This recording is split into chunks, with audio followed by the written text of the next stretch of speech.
For more on this, from Honolulu, Hawaii, is Ralph Winnie. He's there. He's the director of the Eurasian Business Coalition of China program at the Eurasia Center. Ralph, it's good to see you over there as opposed to here in Washington, D.C. I'm going to need your help here, though. Explain to us the past 20 years, China and Japan. In fact, you can go all the way back to World War II or if you want. Give us this historical perspective on the relationship between the two and why it's so emotional. Well, I certainly, since World War II, relations between China and Japan have been very strained. The Chinese still remember a lot of the atrocities that were committed by the Japanese Imperial Army to many Chinese. And there's certainly not a lot of respect and rapport among the Chinese and the Japanese people.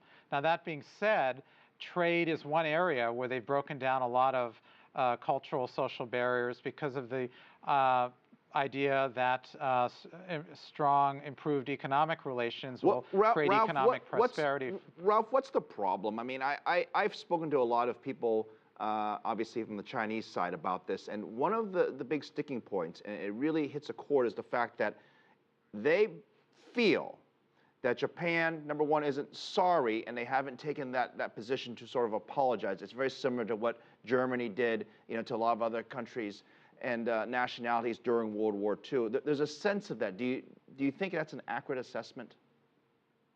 I'm sorry, can you repeat the question? It's what I'm saying is that there's a lot of discussion from the Chinese to say, the reason why, okay, they're very angry about the situation is the fact that many Japanese, at least officials, have not apologized for some of the atrocities during World War II. And I wonder if there's a way to resolve that, or perhaps maybe it never gets resolved and it would just always be that way. But what's your perspective on that? Right.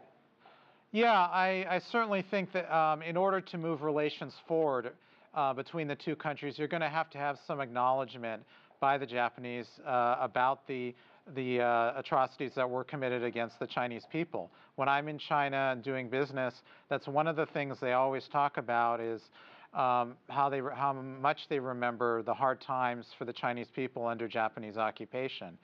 And certainly, if Japanese small and medium-sized companies want to get into China, that's going to be very, very helpful in order to help them be able to penetrate the Chinese market. Right now, if you're a Japanese multinational company, it's fairly easy to get into China, especially if it's in an area that the Chinese feel that they can benefit from, like electronics. Ralph, I'm going to give you a moment here to see if you can fix your earpiece there. But in the meantime, hopefully you can hear my question, because I want to talk about the economic impact of all of this. We also have the dispute over the islands between China and Japan. I mean, this is now really starting to hurt the economy. I think that's sort of the point of the story or this discussion, is the fact that the political disagreements are affecting the economic trends, if you will, or the economic relationship between the two countries, which arguably has been relatively good. There's quite a bit of business. I was in Japan not too long ago where people were speaking Mandarin. And of course, in the last package that you saw the visitors coming from Japan. Do both sides realize this? Well, certainly there's a lot of cross-cultural exchanges among Japan and China. As you said, more and more Japanese are speaking Mandarin because there is a strong desire among the Japanese people to understand Chinese culture, language, history, etc. But there's still a very strong nationalist sentiment in Japan, especially among the leaders in government. And that makes the Chinese very, very nervous, especially when you're dealing with a situation involving these disputed islands. The Japanese feel they have a long-standing claim, and so do the Chinese. And that's put the two nations at loggerheads.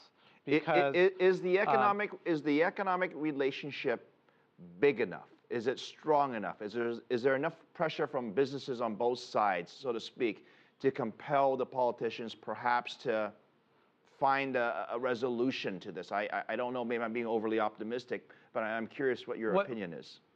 Well, I would hope there would be, but the problem is Sino-Japanese trade was $329 billion last year, and that was already down like 3.9% from the previous year.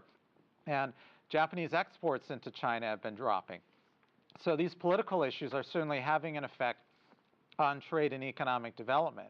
That being the case, if you can get more and more small and medium-sized Japanese companies into China, that will help to improve the relations. It will help to improve the economic situation. But right now, the multinationals that have been doing well in China are certainly unwilling to help small and medium-sized companies to get in.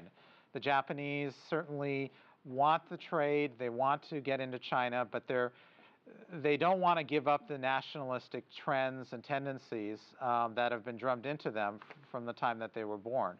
Well, and certainly, I Ralph, think the Chinese I want to thank you for your time, Ralph. I mean, it's a very serious issue that's being affected by a lot of history.